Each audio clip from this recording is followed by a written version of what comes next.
Om Sahana Vavatu Sahanau Bhunaktu Sahaviryam Karavavahai Tejasvinavadhitamastu ma vidvishavahai. Om Shanti Shanti Shanti. Vasudevendra Yogindram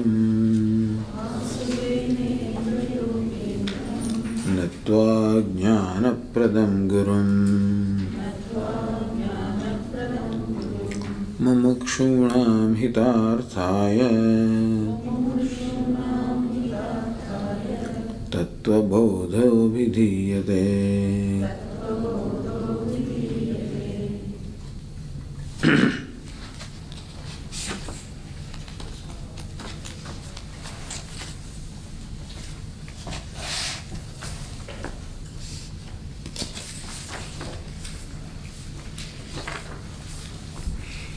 Nanu Jivan Mukta Kaha.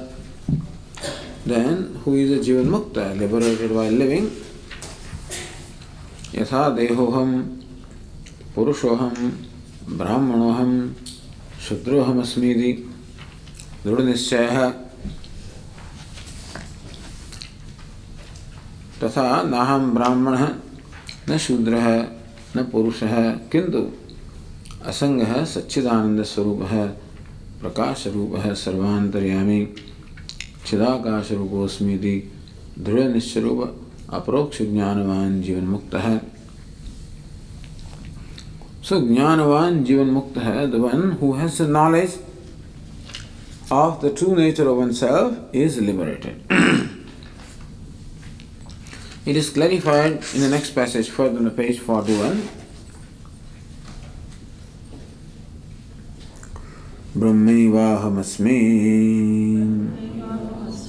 iti aparoksha jnanena nikhila karma bandha vidirmukti syad.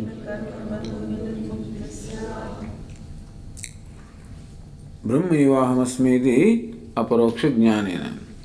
By this immediate knowledge, I am Brahman. Same thing that was stated in the previous passage in many other ways, that asangaha, satchidananda swarupaha, prakash rupaha. All this is only description of Brahman. Brahman is satyam, jnanam, anantam brahma. The truth, knowledge, infinite is Brahman. Same as Satchit Ananda Swarupaha, existence, awareness, happiness or wholeness. That I am whole, I am complete. And thus a discovery of total satisfaction with one's own self. As I said in the beginning, the fundamental human problem is that of sorrow or sadness. And all the sorrow arises from a dissatisfaction or a non-acceptance of myself. I find myself not being able to measure up to my own expectation of myself. I want to see myself as a free person, a complete person, and I find myself bound, incomplete, and therefore there is a dissatisfaction with my own self. And this is what causes sorrow. And when the dissatisfaction builds up, becomes sadness, and further builds up, becomes depression. So whatever kind of emotional problems we have of sorrow or sadness or grief, whether it is stresses or tension, whatever it is, all of these ultimately can be traced to this one thing, and that is not being happy with myself, not being comfortable with myself. And this is what we call the bondage, or this is what we call the basic problem. And every moment, every one of us is seeking to become free from this one simple thing, and that is sorrow or unhappiness. Not knowing what causes sorrow, I do various things to become free from sorrow. Only when I recognize that the sorrow is the result of my non-acceptance of myself, that's a big step. to recognize that the cause of sorrow is lying within myself, in terms of my discomfort with myself, my non-acceptance of myself. And that a true acceptance of myself will bring about a freedom from sorrow. Not a make-believe acceptance, but then when I find myself acceptable, when I find myself what I would like to be, that is when I'm happy with myself. So basically, discovering happiness is nothing but discovering happiness with one's own self. Because as you said, I am primarily unhappy with my own self. Brahmaivahamasmi.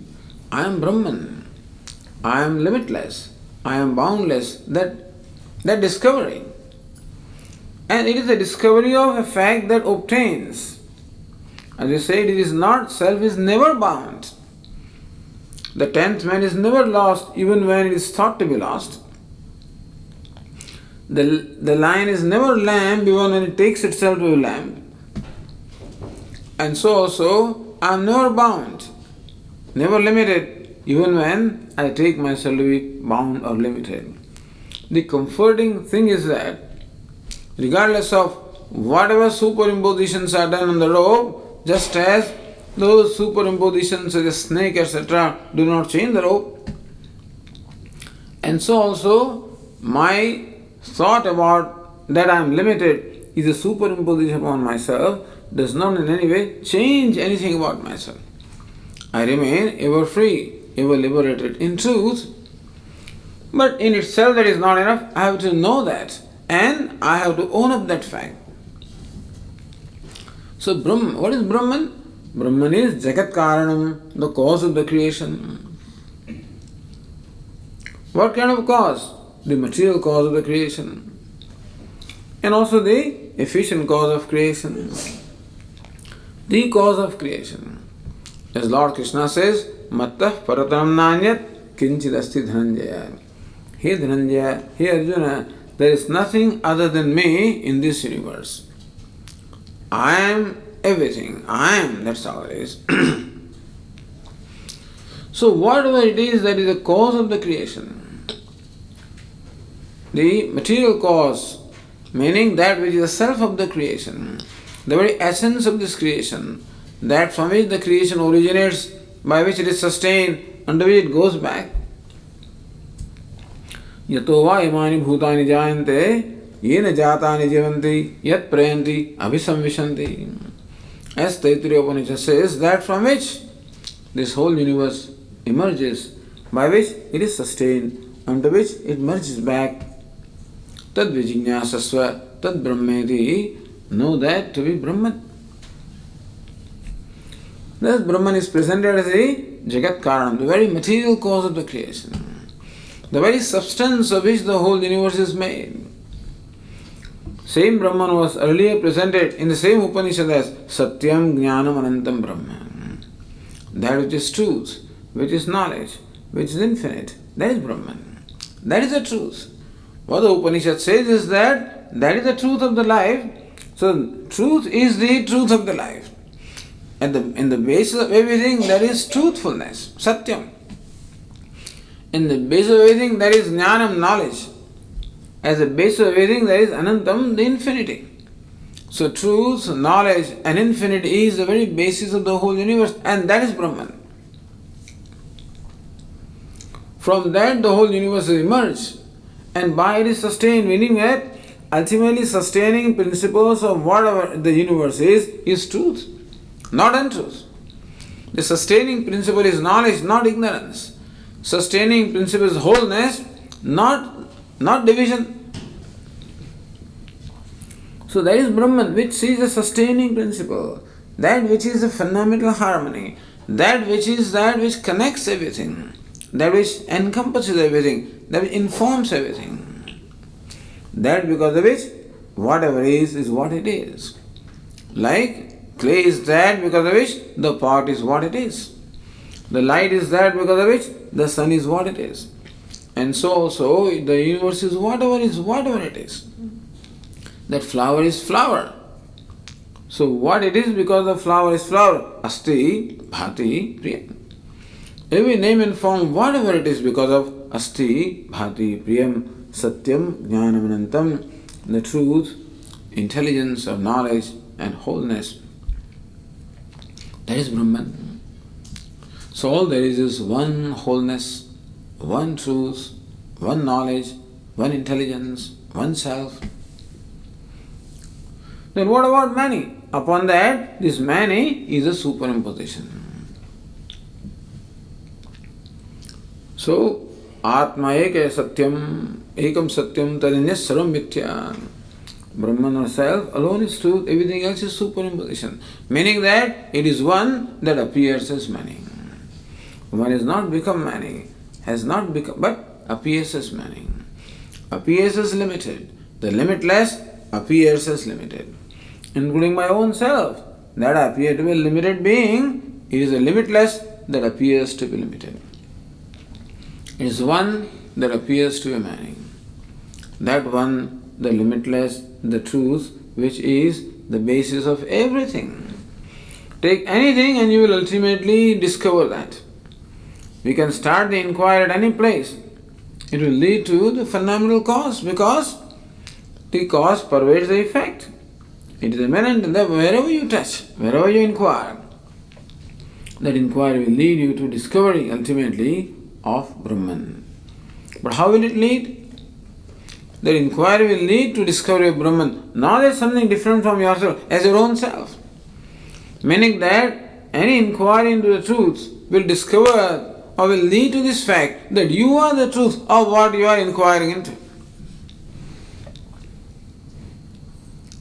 Mean that you are Brahman. The Brahman is not something different from me. Brahman is the truth of the universe, but that is my own self. So Brahma, I am the self of all. Brahma means the self of all. Jagat Karan, the cause of all. Just as the clay is the self of all the parts. And so also, I am the self of all. And nothing is separate from me.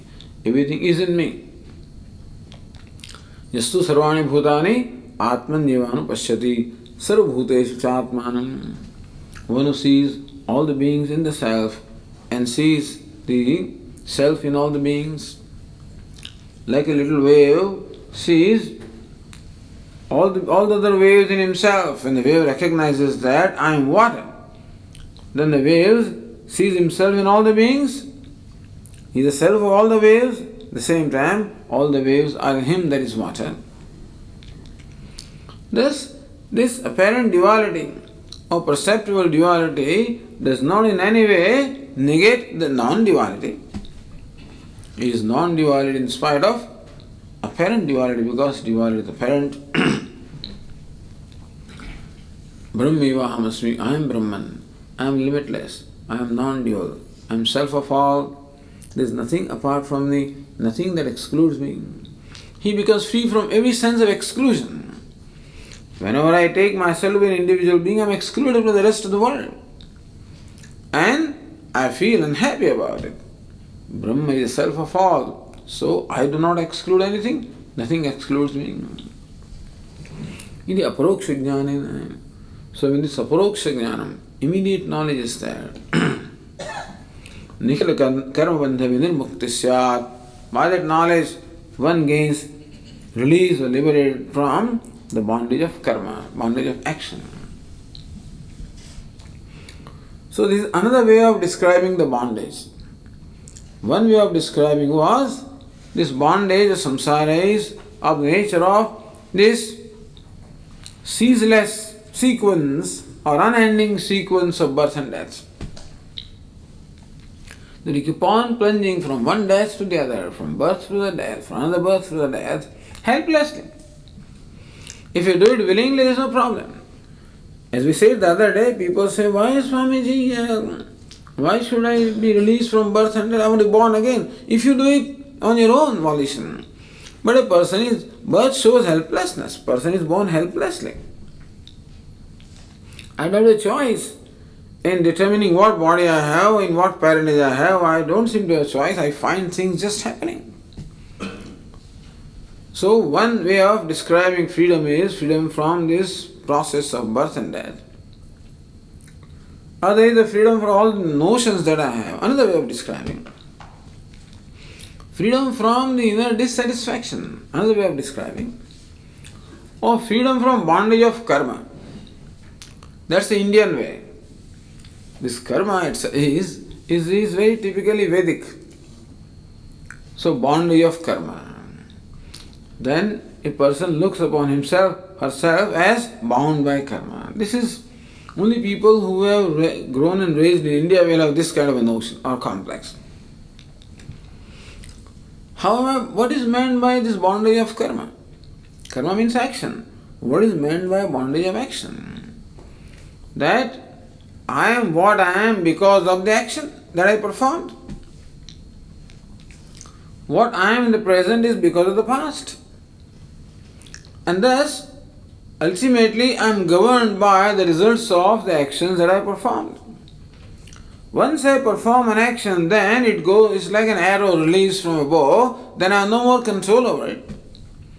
Action will invariably produce a result, and I am accountable to the result. I am obliged to experience the effects of the result. I cannot get away from the result of whatever I have done. And we constantly perform actions and thus constantly keep on creating the outcomes or results or effects. And I must be present in order to experience the results of the actions that I perform. An action is like a seed. And when will that seed give rise to fruit depends on the type of seed. Certain seeds may require several years before they give rise to fruit. Like a mango, you don't get fruit right away, it takes several years. There are some other seeds which give rise to fruit maybe in 6 months or a year. So the fruit, when will it come? Under what conditions will it come? It is quite possible that what I do today, it's my children that will enjoy the fruit of what I am doing today, what I am sowing today, because I may not see the result in my lifetime. So thus certain seeds give rise to fruit in a short time. Some other seeds give rise to fruit in a longer time. Some others may take even a very long time. And so also the various actions that I perform, each action is comparable to a seed. Some of the actions give rise to result very soon. Some of them give rise to result in near future. Some of them give rise to a little distant future. Some of them may give rise to a remote future also.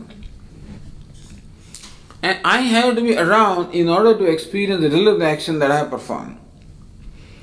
And the action that I perform, if they do not exhaust within this lifetime, I must be around in another lifetime to experience the result of what I have done now.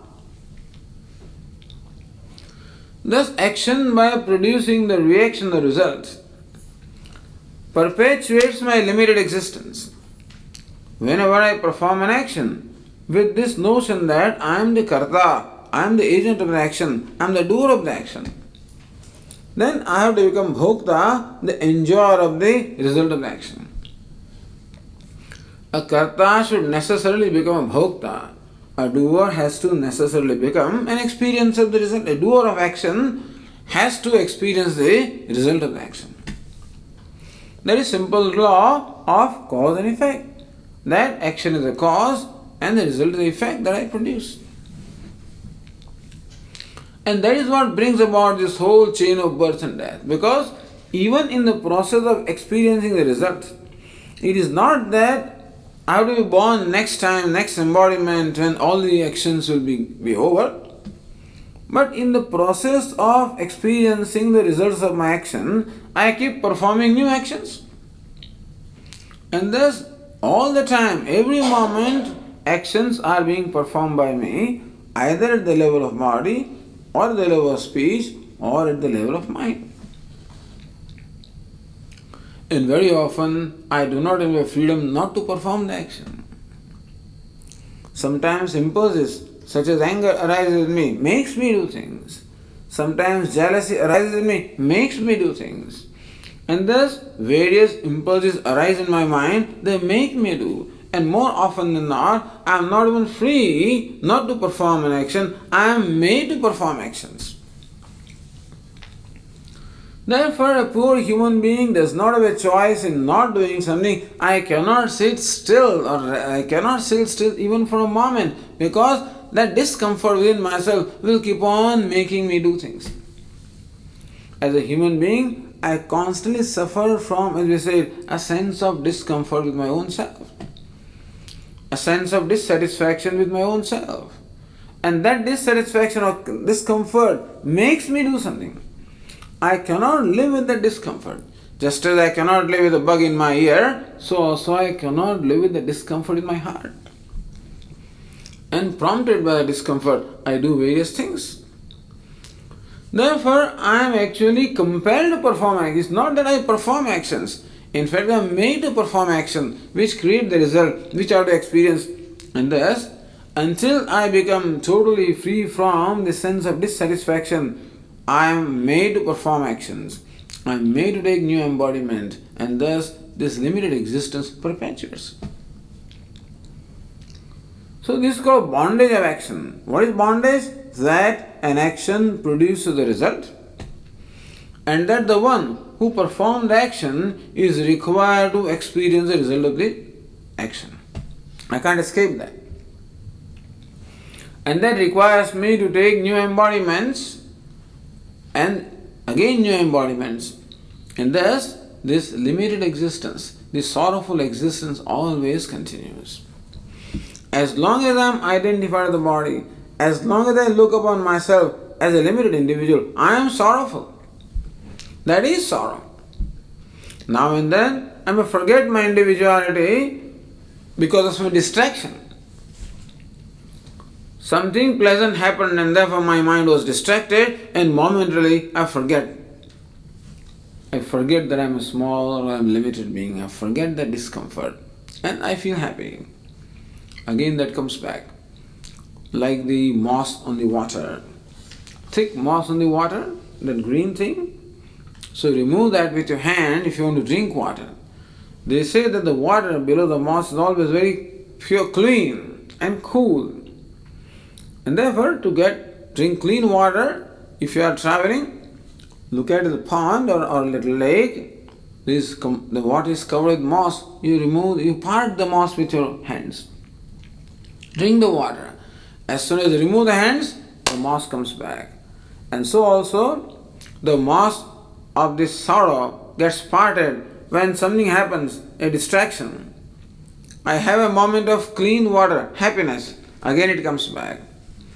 So this is how the life is. It is a life of sadness. Human story is a sad story, basically. That is how it is meant to be, I guess, because then only we will have everybody thinks that everybody else is happy, but everybody is like that. It's a matter of, the type varies, that's all. And that is what provides the human being the motivation to become free, because no other creature has motivation to become free. But human being has that motivation. But this is called karma bandha, the bondage of karma. Because karma or the action produces result, and karma produces karma phala, which I should experience, another karma phala. That means I am always bound, dependent, helpless. So helplessness is the bondage. Then the text here says, Brahmevaham asmiti aparoksha jnanena. By that immediate knowledge, recognizing that I am Brahman, I am limitless, I find that there is no lack in me, there is no limit in me at all, there is no want. Thus, when I discover that I am free from a lack or want, then there is satisfaction with myself. I cannot be satisfied with a lacking I. With a wanting I can never be satisfied. When I discover myself free from lack or want, then there is a complete satisfaction with myself. No need to do anything. I become free from the need to do things. And so it is not that what is meant by becoming free from action is becoming free from need to perform action. action that was so far performed to become free, there is no need anymore to perform that action. Meaning that the wise person becomes free from all the personal agenda. Karmabandha nikhila karmabandha vinirmukti syat. This knowledge makes a person liberated from every kind of action. So what is this nikhila? Every kind, all kinds of actions. You become free from all kinds of actions. What are these kinds of actions? So every statement has a seed of question in it. You become liberated by this knowledge. What do you mean liberated? Liberated from the bondage of actions. You become liberated from bondage of all kinds of action. So what are these kinds of action? So therefore the next question, Karmani kati vidhani santi iti chet agami sanchita prarabdha bhedena trividhani santi. Karmani kati vidhani santi. Of how many types the actions are? Sir, you say that the wise person becomes liberated from all kinds of action. How many kinds of action are there? Iti chet, if this is a question, then the teacher replies that actions are of three kinds. Agami, sanchita, prarabdha bhedena, trividhani santi. The karmas are of three kinds, called agami, sanchita and prarabdha. There are three terms. Agami, that which will result in future. Sanchita, that which has been accumulated in past. Prarabdha, that which has started giving a result. So that way, three kinds of karma are there. Then the teacher himself explains this term. What is agami? What is sanchita? What is prarabdha? So the next question. Agami karma kim jnanotpatyanantaram jnani deha kritam punya papa rupam karma edaste tadagami ityabhidhiyate. So teacher said that the actions are of three kinds: agami, sanchita, prarabdha. Agami karma kim? Sir, what do you mean when you say agami karma? So gam means to go. Agam means to come. Agami means that which is to come. So the teacher says, now the discussion about karma or the action is with reference to a Jivan Mukta or the one liberated while living. Although, in fact, this discussion applies to everybody. But the discussion is carried out here specifically in reference to a Jivan Mukta or a person who is liberated while living. Therefore it says, Jnanotpatyanantaram Jnani deha kritam karma agami. So after the dawn of knowledge, when the person has discovered that I am liberated, then also the person continues to live. That's why this state is called Jivan Mukti. It is liberation while still living. So life does not go away. When you gain the knowledge, when you are liberated or free, you still continue to live. And we'll explain why it is so. But some people believe that when liberation or moksha takes place, that you pop off, meaning that you die. Because now no purpose has been left. It is true that now no personal agenda is left for the wise person. And therefore somebody may think that why should he live? It would happen that he would die, but no, he continues to live. If he doesn't have personal agenda, then the whole world has a lot of agenda. And so, now of course, he may not perform actions to fulfill his personal agenda. His actions are now performed to fulfill agenda of others. And therefore, a wise person continues to live and continues to be active also. What was the nature of our activity, we don't know. So wise people are of different kinds. And there is no description of how the wise person will be. What kind of actions he will perform, at what pace he will perform, how many actions he will perform, there is no description of that. It depends upon their own personality. Some are very active and therefore some wise people may be found to be very active day and night. Some are not like that. Some you find just living in one place, not going anywhere. Some people are in the midst of society, some people away from the society. So there is no description of what a wise person will be. Yogaratova, bhogaratova, sangaratova, sangavihina, yasya brahmani ramate chittam, nandati, nandati, nandatyeva.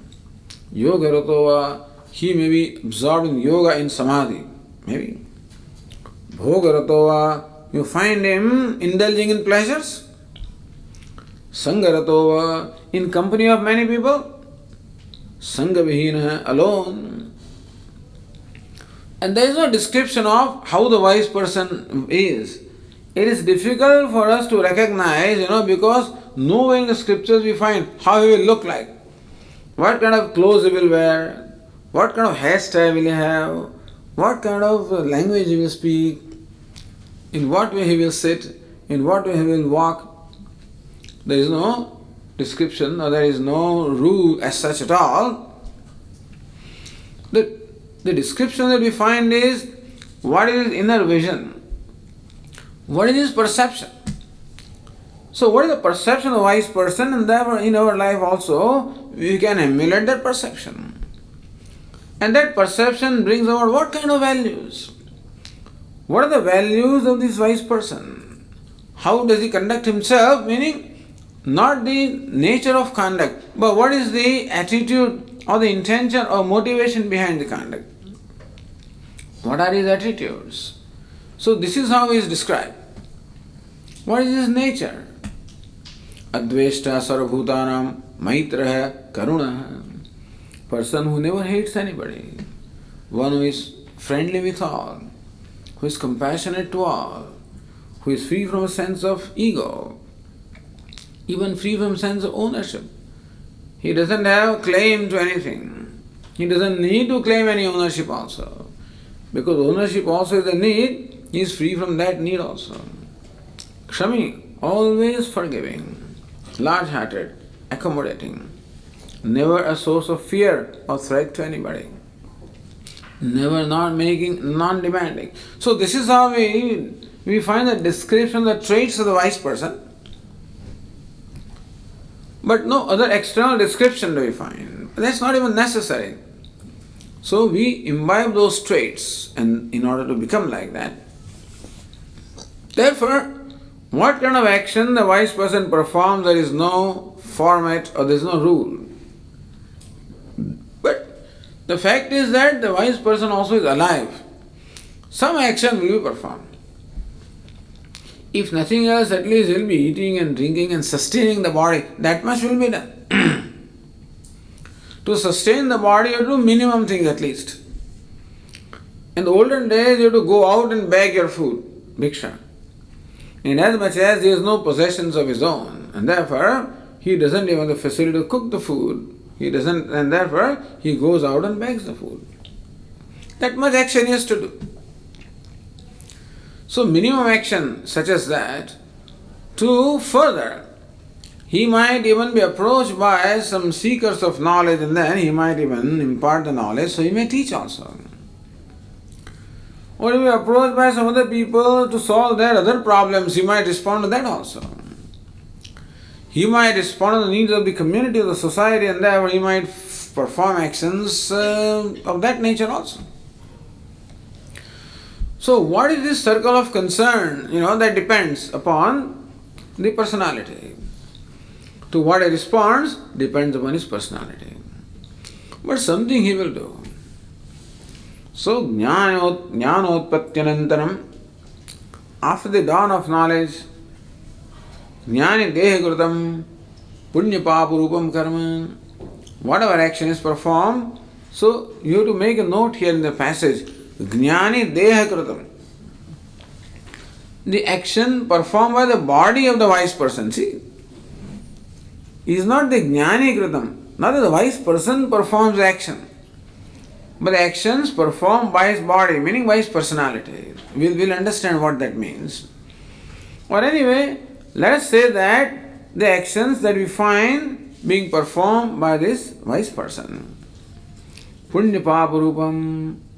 Some actions can be classified as punya, as virtuous actions. And we may classify some actions as papa, as sinful actions also. Because actions can be of two kinds, punya and papa. So whatever action he performs, whether it is classified as virtuous or vicious, whatever action is, that agami iti abhidhyate. That is called agami karma. Agami means that which will fructify in future. That which will come later. Meaning the action is performed now, the result will come later, naturally. Action that we perform in present will bear fruit or yield result in the future. In short, whatever actions are performed now, these are called agami karma. These are all the karmas that will yield result in future. So actions being performed now are called agami karma. So that's one kind of karma. The next is sanchitam. So that's next question. Sanchitam karma kim ananta koti janmanam bija bhutam sata yat karma jatam purvajitam tishthate tat sanchitam jneyam. Sanchita, chi, chayanam means collecting, plucking. Like you pluck the flowers from a garden, you collect them. That's called chayanam. From the root chi, in the sense of collection. So sanchita, samyak chitam, sanchitam, that is very well collected, very well accumulated. It's called sanchita. So the actions that are very well accumulated are called sanchita, accumulated actions. Agami karma, actions being performed now. Sanchita karma, all the accumulated actions. When did you accumulate them? We accumulated them in the past. So this is based on the acceptance that there is past birth. And that if you are not liberated in this birth, there will be future birth also. And this we discussed a number of times, that we have to accept the continuity of life. There cannot be an abrupt end to the life, nor can there be an accidental birth to the life. There has to be a continuity of life. Just as the matter changes the form, so also life changes the form and appears from one embodiment to the other, but there is a continuity. The reason why this has become a matter of debate of accepting previous birth or the next birth is only because we don't have memory. So the problem is, if you had the previous one, how come you don't remember it? But it's good that we don't remember it, because if we remember, can you imagine, suppose we are going through countless births, if you remember, you'll go crazy. In fact, there are many things that we have to forget about this life, let alone past. We want to get rid of them. And they don't leave us. And half our craze only because we cannot get rid of the past. Imagine what will happen to me. Suppose I was a donkey in the last birth. What would I... Suppose I remember those things. And what's the use of that? So even though we don't have memory of the specific experiences we had in the past, we have brought with us the resultant impressions of all those experiences, and therefore we possess a certain kind of nature when we are born. Thus everybody is born with a distinct nature possessed by him or her. And that is the result of the accumulated things or accumulated result of what all we have done. We know that the present is the product of the past. And what we continue to do now will again create a future for ourselves.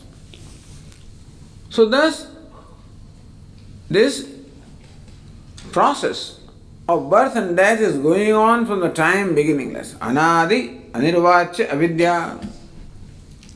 The ignorance is without beginning. And therefore, since when is this process of birth and death going on, Swami? When did it? There is no beginning at all. It has been going on forever. But you are talking about the accumulated actions. But the very first time when there was no accumulation, what about that? There is no first time.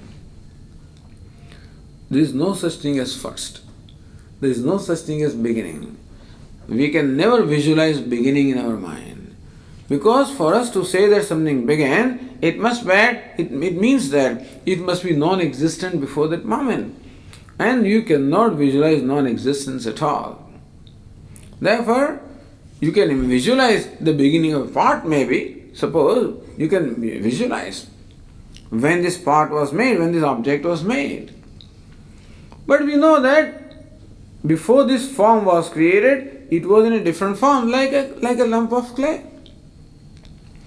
And even when this form is destroyed, some new form is going to be created. And therefore, we can neither visualize beginning nor we can visualize end. So there is no such thing as non-existence. That something did not exist or something will not exist, this we can never visualize, we can never arrive at logically also. Because something cannot be created from nothing. Otherwise it would be a nice business. If you can create all the ornaments without gold, that would have been wonderful. Is it not so? Create ornaments without gold. Create pots without clay. Create shirt without cloth. Cannot be. We must have something, the cause, in order to create the effect. And therefore no event happens without a reason. Birth also is an event, must have reason, reason must be in the past. And therefore, there has to be a birth before this, in order for this birth to take place. But why did that birth take place? Because of the earlier one. Why did that take place? Because of the earlier one. When did it take place first? There is no such thing as first, because there must be earlier one for anything to be. And therefore, it is a beginningless process. In short, we have taken countless embodiments of all varieties. We must have traveled in all the 8,400,000 or 8.4 million births. And so, at the same time, we must have also been born countless times in human embodiment also.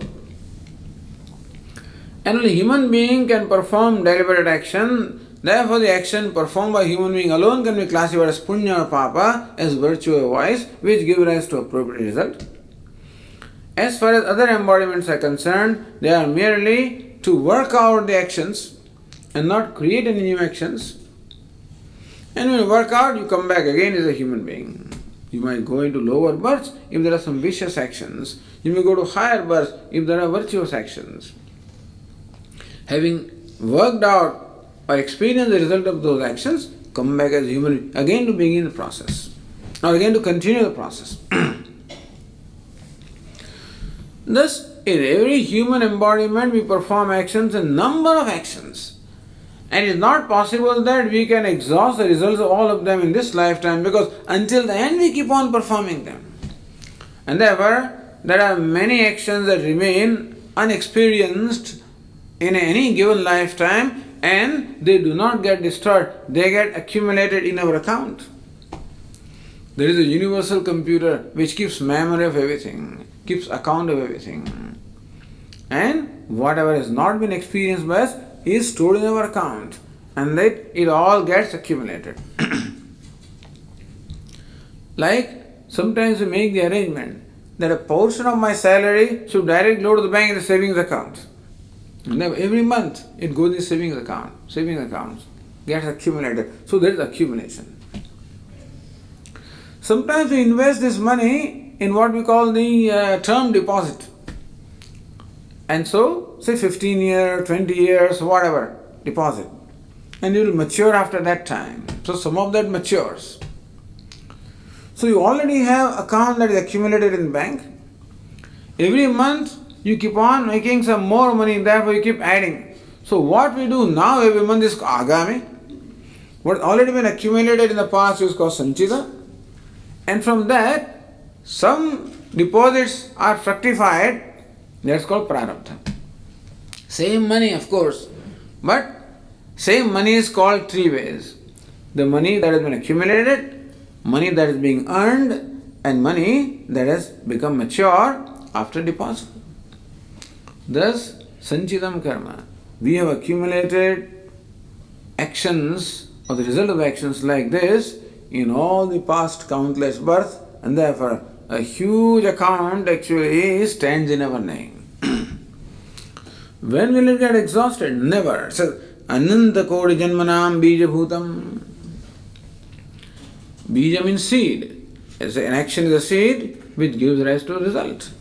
And thus actions we accumulated are countless, and therefore they have the potential of giving rise to countless births. Even if you don't do anything, what you accumulated itself is enough to give rise to countless births. But in every birth we'll keep on doing anyway, and thus keep on adding. And therefore, in itself, this process can go on for all the time to come. Urdhvamulam, adhashakam, ashwatham, prahu, avyayam. Lord Krishna says that this tree of samsara is a never-ending tree. So, ananta koti janmanam bija bhutam sat. So, that which is the nature of seed, or the potential of giving rise to countless births. Yat pu karma jatam, that whole jatam, jata means a whole host or group, that whole host of actions, group of actions, which is purvajitam. Vajitam is earned. So that which is earned earlier, tishtati, that which remains, stands in my account, tat sanchitam gnayam. We know that to be sanchita karma or accumulated karma. So karma that is being performed, agami karma, karma that accumulated is called the sanchita karma, and next is the prarabdha karma. So that's the next question.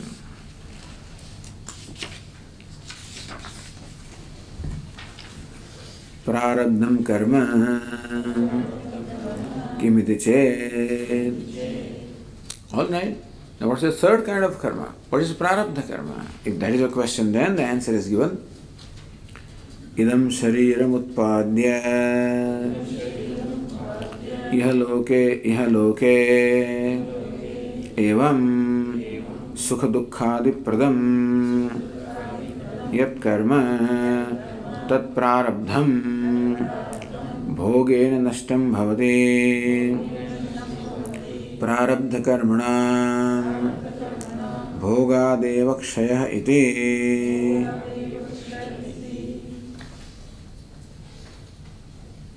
So loke evam or loke eva, the two readings are there. Idam shariram utpadya. So of all the accumulated actions that we have, some of them are fructified. Like a lot of investment that we have, some of that has resulted in fructified, matured. And so that mature deposit is now what you have in your hand. Nothing else you have in your hand. What you are earning is automatically being deposited in your account. What you accumulated is already invested. And therefore, from what all is invested, whatever has become mature is what comes to you. So that's called prarabdha. Prakarshana arabdham prarabdham. Arab means to begin or commence. Prakarshana arab, that which is very well commenced, which is very well begun, which is very well begun to fructify is called prarabdha. It is also called destiny. So destiny is also another meaning of the word prarabdha. Its meaning means that the word destiny also is used to describe this karma. Thus each one of us is born with the prarabdha karma. Idam shariram utpadya. What is it that is given rise to this body? So what is that is the reason for my possessing this body? the actions that I performed in the past, whichever is given rise to this body. Why do you have the body that you have? Because of the actions that you have. So whatever it is that has given rise to this body, this nature, these circumstances, this parentage and these events happening in the life is the prarabdha karma. See, another explanation that scientists would give rise to is genetics. So this birth is due to genetics, they will say. It is genes, your parents' genes and your ancestors and whatever, they give rise to this. So nature also can be explained, everything can be explained. So therefore they do not see the need of accepting a previous birth to explain this birth, because if you find a simpler explanation or an evident explanation, then you need not accept something that is unseen. So as long as something that is seen or evident or pratyaksha is available for explanation, we should not involve a factor that is unseen. So if we can have an explanation of this birth based on something other than our past action, let us say, then we need not accept past because we can't prove it. Nobody has seen it. This uncertain factor should not be accepted if a certain factor, certain means a well-known factor, can explain the phenomenon. This is general rule.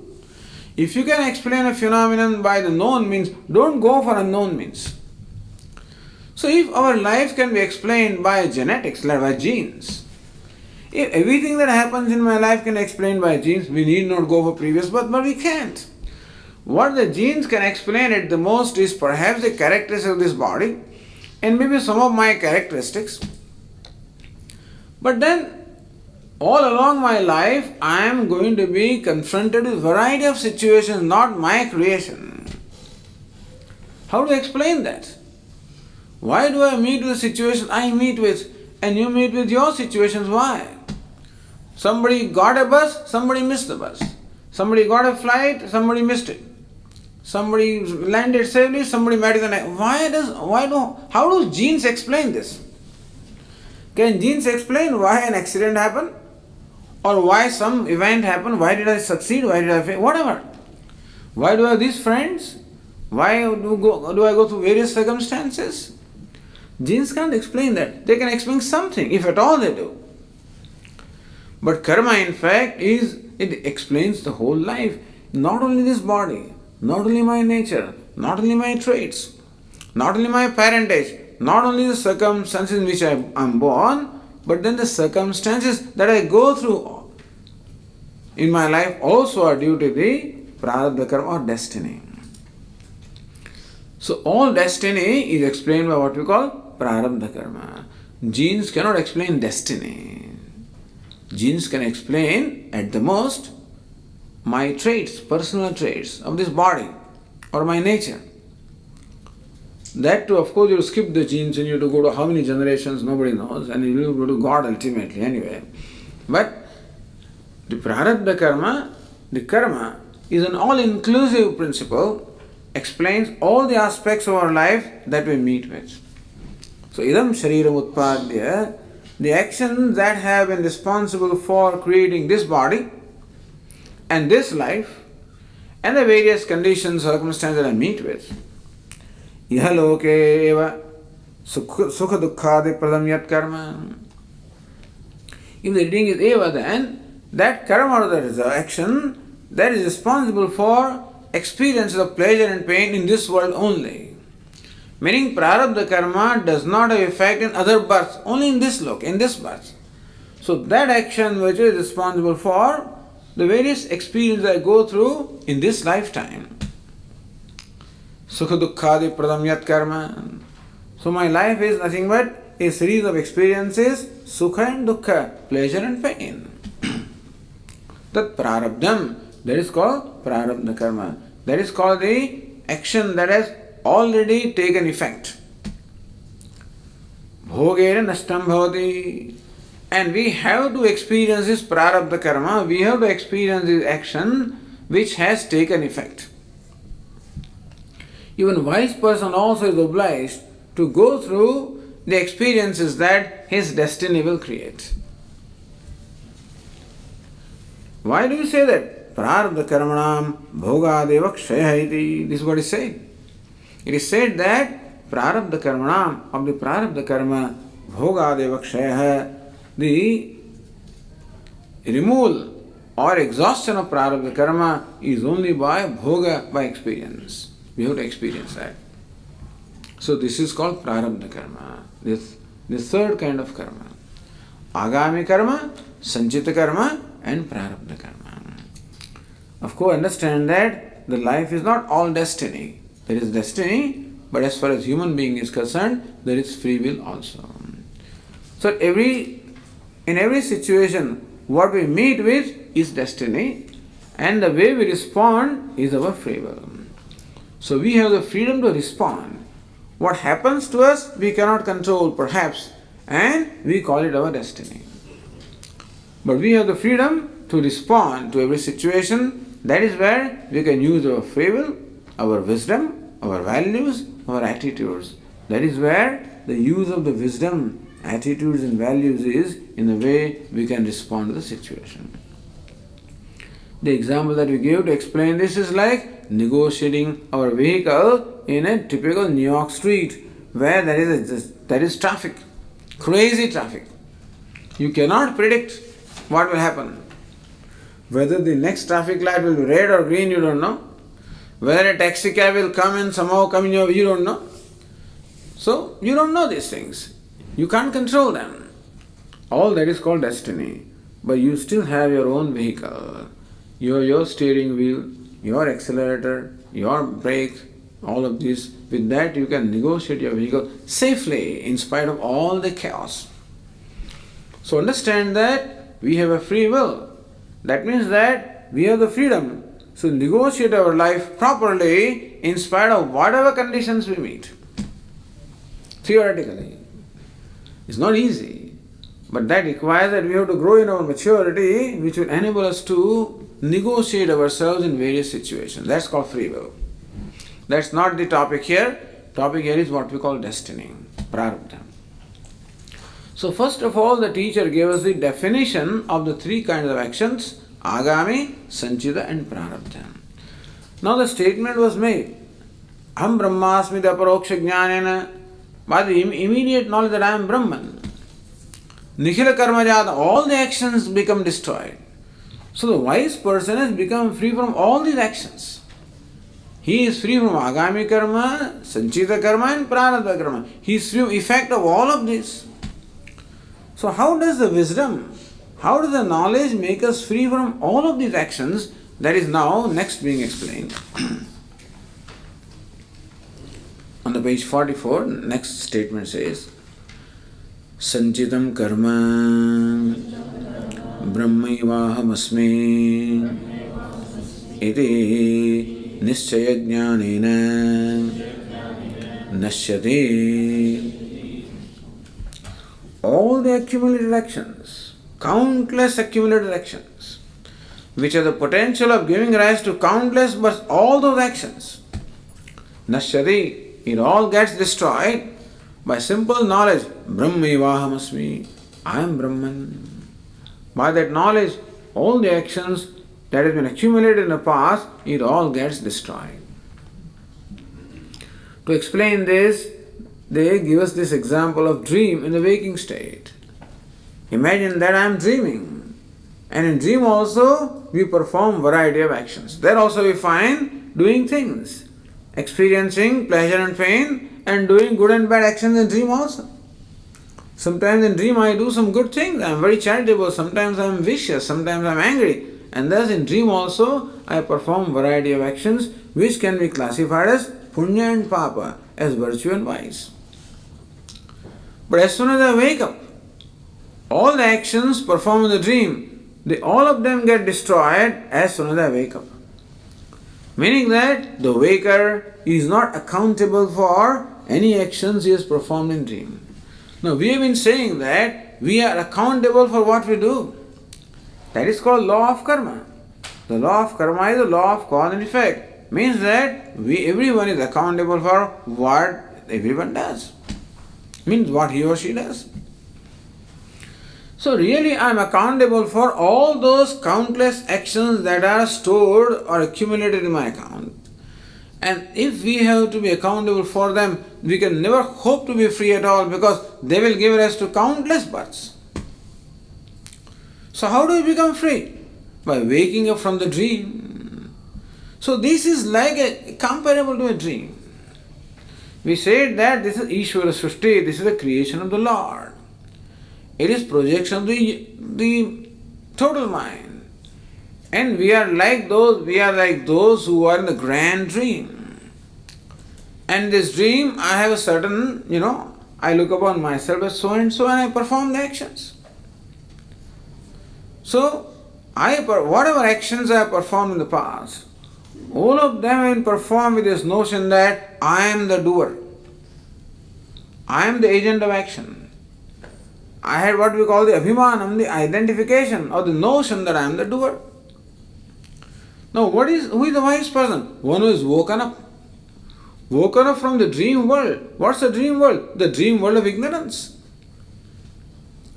Yes, sakshat kurute prabodha samaye svatmanamevadvayam. Dakshinamurti Stotra says, yes, sakshat kurute prabodha samaye. When he wakes up. That is when he wakes up to his true nature.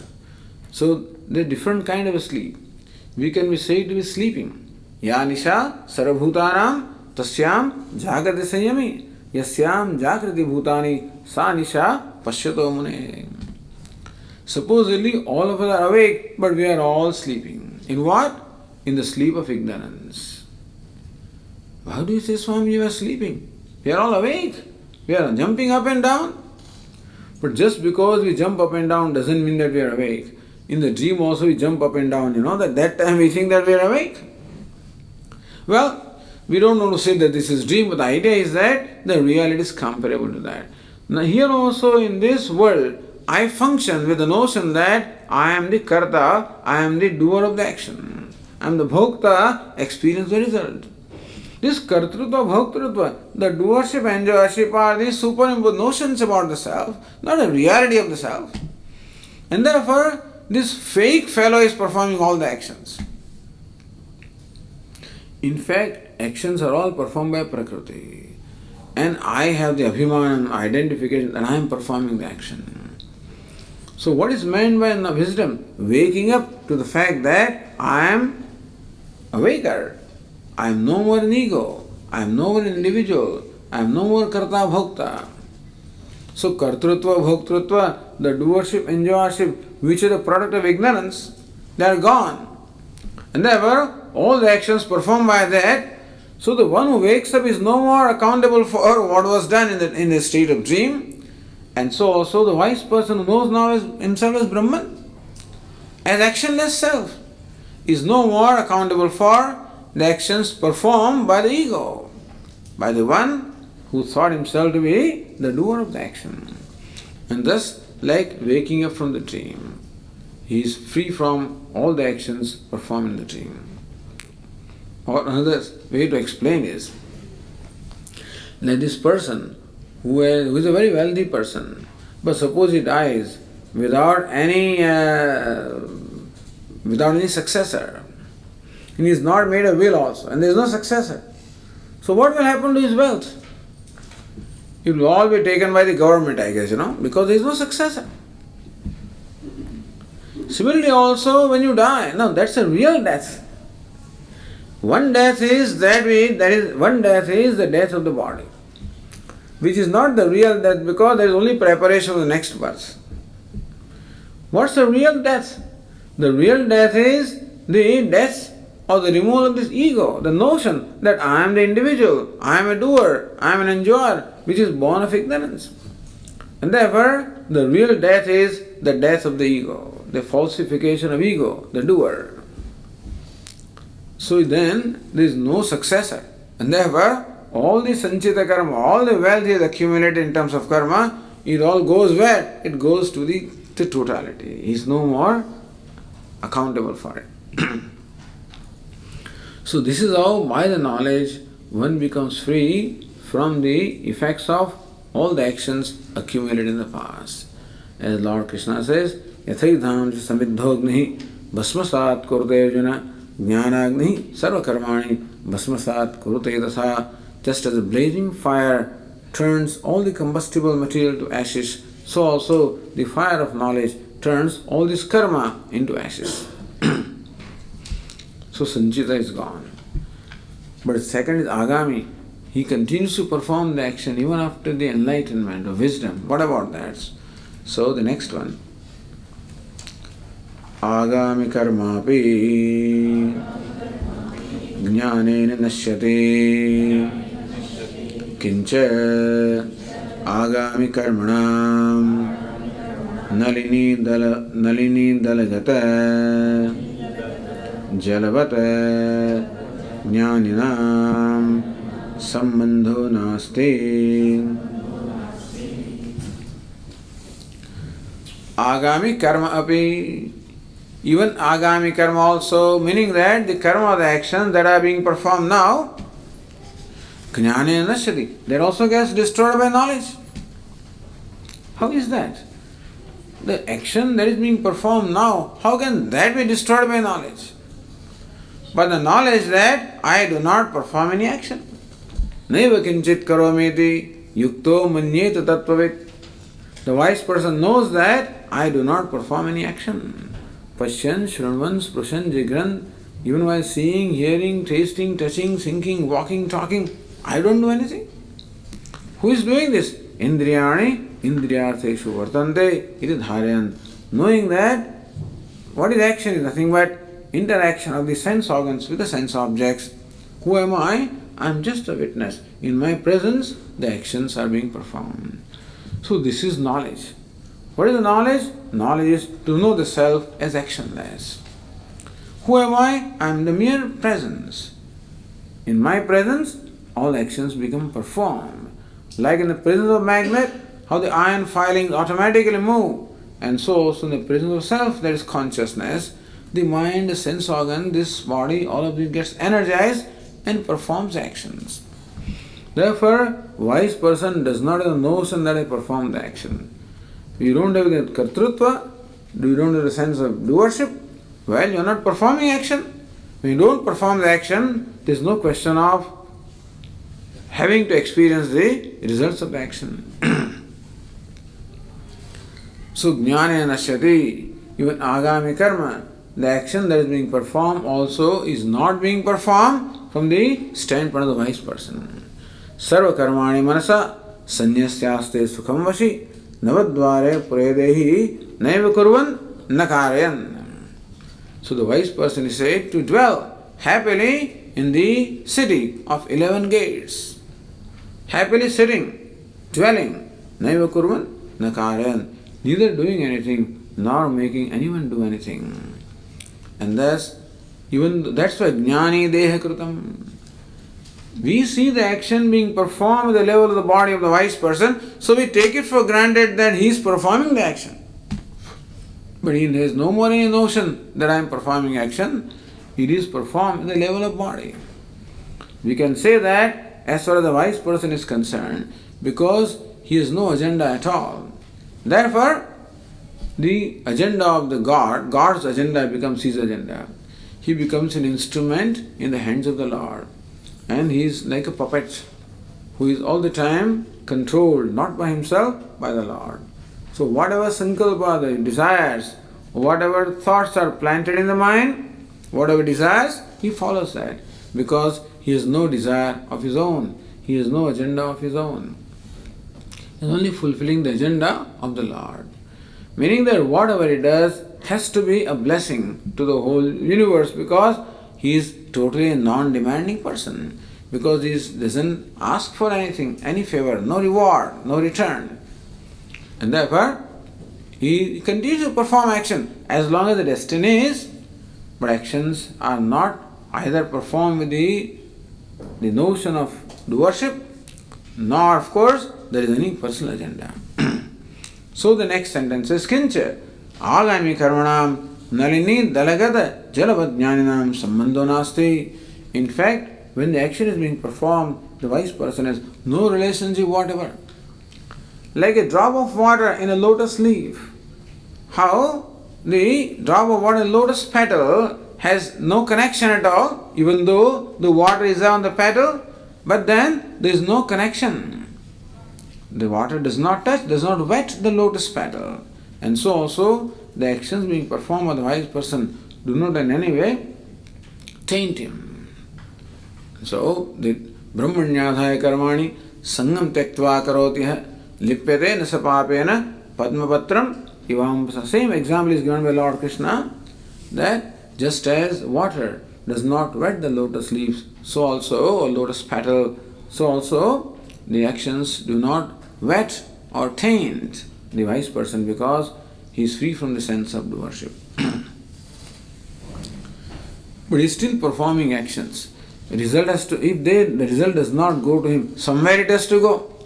So we said, as far as accumulated actions are concerned, they go to the general total account. But the action is performing now. If they do not affect him, then what will be the effect of them? So to complete the account, the next statement is made here. Kincha ye jnaninam stuvante bhajante archayante tan prati jnani kritam agami punyam gacchate ye jnaninam nindante dvishante dukkha pradhanam kurvante tan prate jnani kritam sarvam agame kriyamanam yat avachyam karma papatmakam tad gacchate.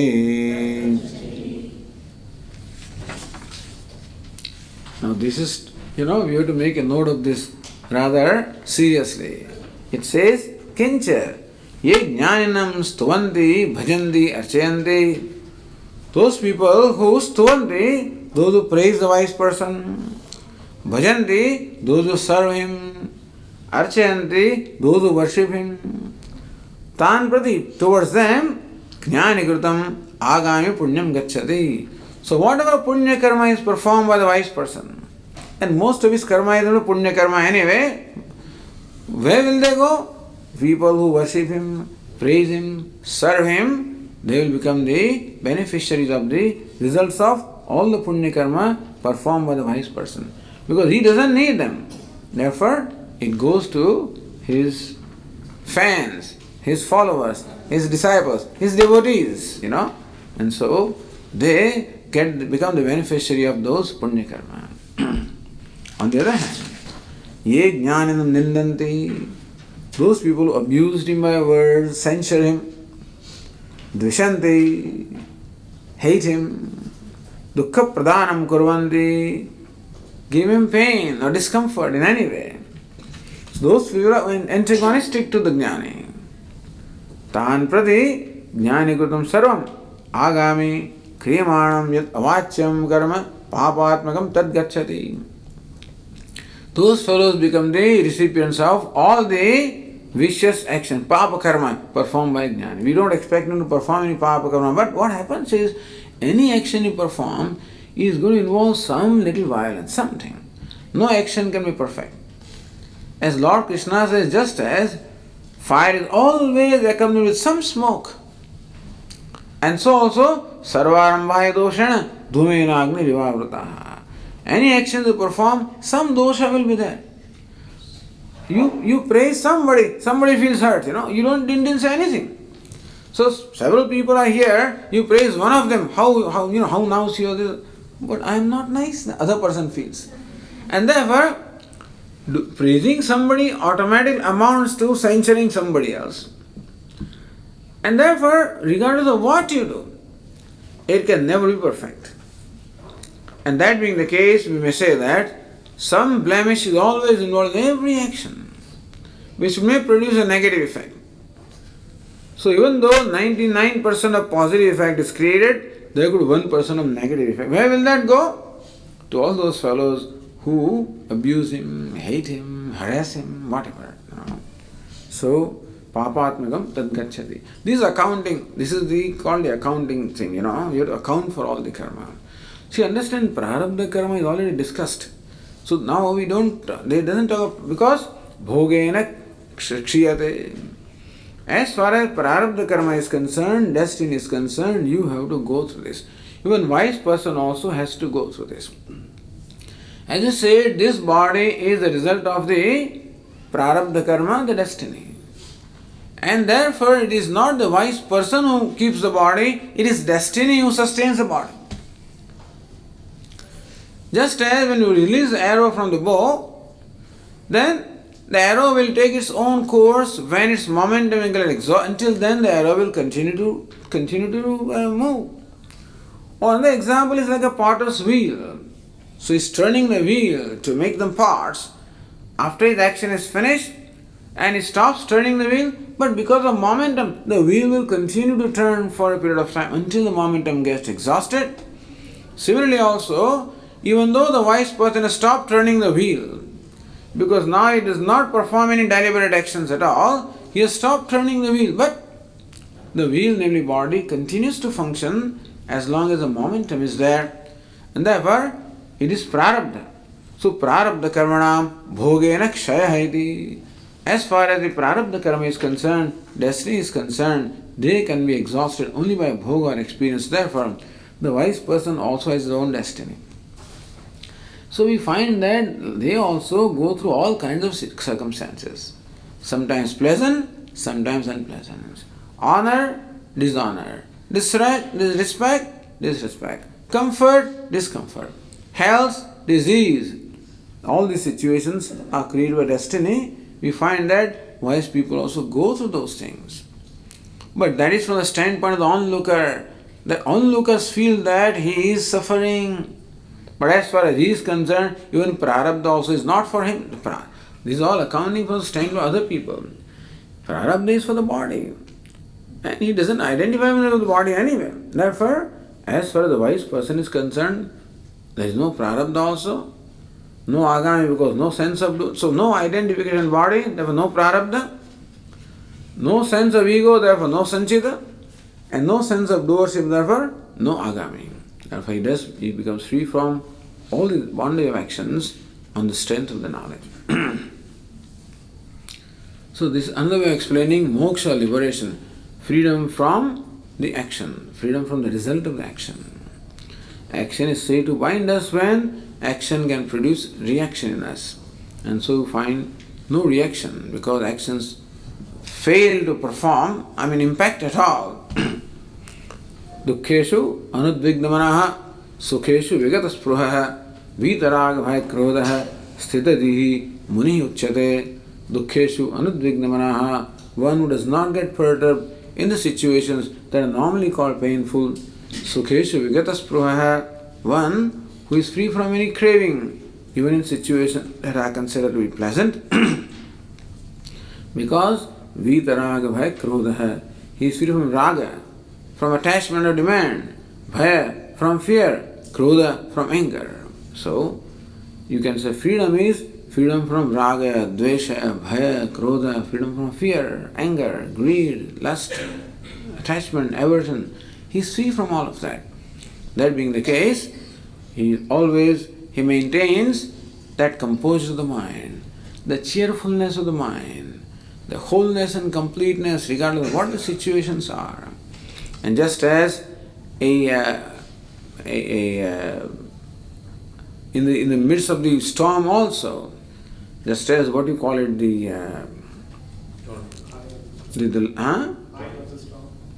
eye of the storm. No, that the light, the light actually that is for guiding the sheep and so forth. So just as that poor pillar, whatever it is, never gets affected, whatever storms are there. And so also, the wise person doesn't get affected by any storms that come. So he remains abiding in his own self. This is called Mukti or liberation. And so in conclusion it is said, Tathacha Atma Vida samsaram tirtva brahmanandam yahaiva prapnoti. Tathacha, and thus, Atmavit, the knower of the self, samsaram tirtva, having crossed the samsara, brahmanandam yahaiva prapnoti, he gains the brahmanandam, the fullness that is Brahman, here, right here while he is alive. Is by the very virtue of knowledge that is crossed the samsara of the nature of ignorance, and it is not that he attains Brahmananda. Brahman, which is Ananda, is his nature, except that he now owns up that, he abides in that. And that is in keeping with the Upanishad, says the next sentence, Tarati Shokam Atmavita Iti Shrutehe. This being said on the strength of the statement of the Upanishad, which says, Tarati Shokam Atmavit, the knower of the self crosses the sorrow. So sage Narada, the dialogue between sage Narada, Sanat Kumara and sage Narada. So he said, knower of the self. That shows that all the sorrow is product of ignorance of the self. If sorrow can be removed by the knowledge of the self, it means that the sorrow is the product of ignorance of the self. The ignorance being removed, he becomes free from sorrow. The final thing, it is also, we find descriptions of how to determine the destiny of a person when a person dies. The manner in which the person dies also sometimes tells his destiny, or what his future is going to be, where he is going to be born, or what kind of death it is. So descriptions you find when you die, when anybody dies, from which aperture the soul departs from this body. There are apertures above and lower. So if a person departs, you can see the mouth opens, eyes, so then people can tell how he left, how this Jiva Atma left his body. If the eyes are open, then if the mouth is open, so this is leaving or departing from the upper apertures, or a person can also depart from the lower apertures also. Depending. So when he goes to lower apertures, we know it is the lower yonis. Upper, we know it is upper yoni, and so forth. This is how it is said. So sometimes people judge the person based on the death. When did he die? Is it during the day or during night? In the white half of the month or black half of the month? In the northern solstice, southern solstice? All of this, of course, So that is how sometimes you can judge whether Uttarayana, Dakshinayana, Agnir Jyotihi, Ahashuklaham, Sanmasa Uttarayanam. So northern solstice during the bright half, during the day, and then it's an auspicious death. Southern solstice in the dark half during the night is so-called inauspicious death. This is for information. Don't judge anybody or don't judge yourself. Don't bother about this. But this is a complex that you see, depending on the culture in which you grow, you carry some of these things with you. So people in India will carry this thing because this is what they know, this is what they hear all the time. And so, if the death determines the kind of person that this was, how about the wise person's death? Where do you expect him to die? So, on a place where you die. There are auspicious places where you die, there are inauspicious places where you die. Auspicious time when you die or inauspicious time. Auspicious way of dying, inauspicious way of dying.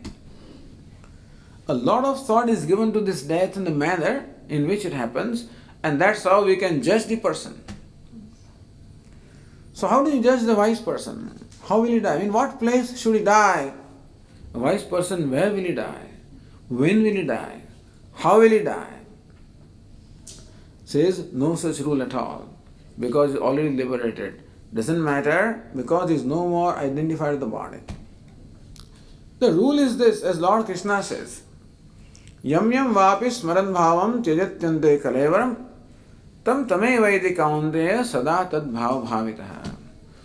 Whatever be the last thought at the time of death, that determines the destiny. But then what will be the last thought? That is the accumulated result of all the thoughts he has entertained in the life. Meaning that one does not have freedom to entertain a certain thought at the time of death. Whatever thoughts we entertain during the lifetime, or whatever attitudes, whatever values, whatever feelings, whatever intentions. So whatever all we entertain during the lifetime, all of that will result into the final thought at the end, and that determines the destiny. We don't know what the thought is. That's the reason why when the person is dying, they repeat God's names or something he hears, and maybe that also plants that thought in him, and that is how he gets liberated. That's the idea. But then, so that thought, we don't know what it is. So all we can work for is to make sure that at the time of death, the right thought comes. And that can happen only when we entertain right thoughts while we are alive. Sada Tadbhava-bhavitaha. So whatever kind of thought is entertained during the lifetime, that is what ultimately results into that last thought. Antakale chamameva smaran muktva kaleram yah prayati samadbhavam yati nastyatra samshayaha. At the time, Lord Krishna says, at the time of death, a person departs thinking of me, then he attains me, there is no doubt about that. So important, what does the wise person think of? Aham Brahmasmi. His thought is, I am Brahman. All the time. And therefore, even at the time of death also, his thought will be what? I am Brahman. And therefore, he is Brahman. So that is what counts, not where and when and the way he dies. Just to say that he is liberated in every way, that even the death also does not in any way bind him. The last passage is said here. Tanum tyajitva akashyam swapachasya gruhethava jnana samprapti samaye mukto sau vigata ashayah iti smritescha. Tanum tyajitva akashyam. May he leave his body in Kashi, Banaras. So Banaras is a very auspicious place. If you die in Banaras, you are sure to be liberated. That's the belief. Because said that those people who die in Banaras, in Kashi, Lord Shiva himself comes at the time of death. And the ear of a dying person, Lord Shiva utters that Taraka mantra, Hare Rama, Hare Rama. And therefore he dies then with the thought of this mantra, with the Lord's name, and so he will be liberated. So belief is that whoever gives up the body in Kashi or Banaras becomes liberated. Therefore even today also in India, there are people who have value of going and living in Kashi. There are facilities there for people to die. And so people want to leave their body there.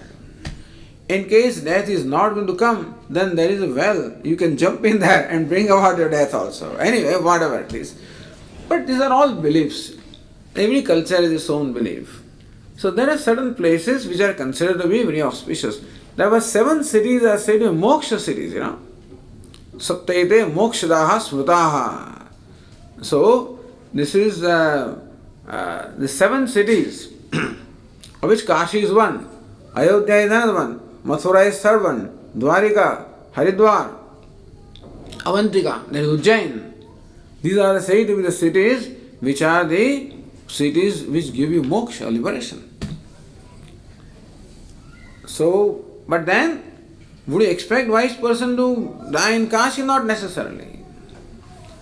Tanam tyajitva akashyam, he might give up his body in Kashi. Swapachasya gruhethava, or in the home of a Swapacha, or a Chandala, or a dog eater. Means the lowest possible person, most impure person. Meaning that the wise person may give up his body in a very auspicious or very sacred place such as Kashi, or he may die also in the home of a most impure person. It doesn't matter where he dies, doesn't matter when he dies, doesn't matter how he dies. Why so? Jnana samprapti samay. Because at the very time of gaining the knowledge, muktaha, so this person is already liberated. He is no more there in the sense that there is no more identification. The death has already taken place, the death of the sense of individuality. Mukto so vigata ashaya, because his vigat ashaya, he is all the abodes, meaning that no special preference. He is free from the sense of ego, free from sense of individuality, and therefore free from the sense of time and place.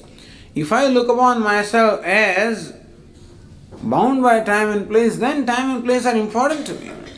But when I know I am free from the idea of time and place, doesn't matter what time and place it is, and therefore, as far as a wise person is concerned, it doesn't matter where he dies, when he dies, how he dies, because he's already dead. He's already dead in terms of becoming free from the identification of the body. And thus, with the discussion of Jivan Mukti and the discussion of the freedom from the bondage of karma, this very short treatise called TattvaBodha is concluded. That is said in the last sentence. Iti TattvaBodha-prakaranam samaptam. Iti, thus, in this manner, TattvaBodha-prakaranam, the prakaranam, the treatise called TattvaBodha, the self-knowledge or knowledge of the truth, samaptam, is thus ends. So, samyak aptam, very well, samaptam. That very well attained is called samapta, samyak aptam. And so, it concludes or it ends, thus, the treatise called TattvaBodha. So, this is a very, very small treatise. Understand that it is still, it has everything that we need to know, really. It gives us an overview of the entire Vedanta. And therefore, one can keep on dwelling upon this. Read this again and read means study it again and again. If you have written your notes, study them, listen to tapes, whatever. But an association with this is very good, inasmuch as it tells us what the life is about, what we are searching for in the life, what is our nature, what is the solution, what's the problem, what's the solution, and all of this is very beautifully, briefly, but very beautifully outlined here. So in a way, it's a text complete in itself. Every prakarana, every treatise is essentially complete in itself, and so also this is a very introductory text. This is perhaps like the kindergarten, or like the, that's the kind of thing, primary school, whatever you want to call it. So this is supposed to be a very primary text, an introductory text. But that doesn't mean that it is incomplete. It is complete. And it is called primary because it is meant for people who don't have any great background of the scriptures, who are not familiar with all those technical terms, etc. For them also, that they can get what all the scriptures have to teach. For that, this kind of texts are compiled, and it was wonderful that we had the opportunity to complete this text in front of the people who are very eager to learn. So it has been a great joy on my part also.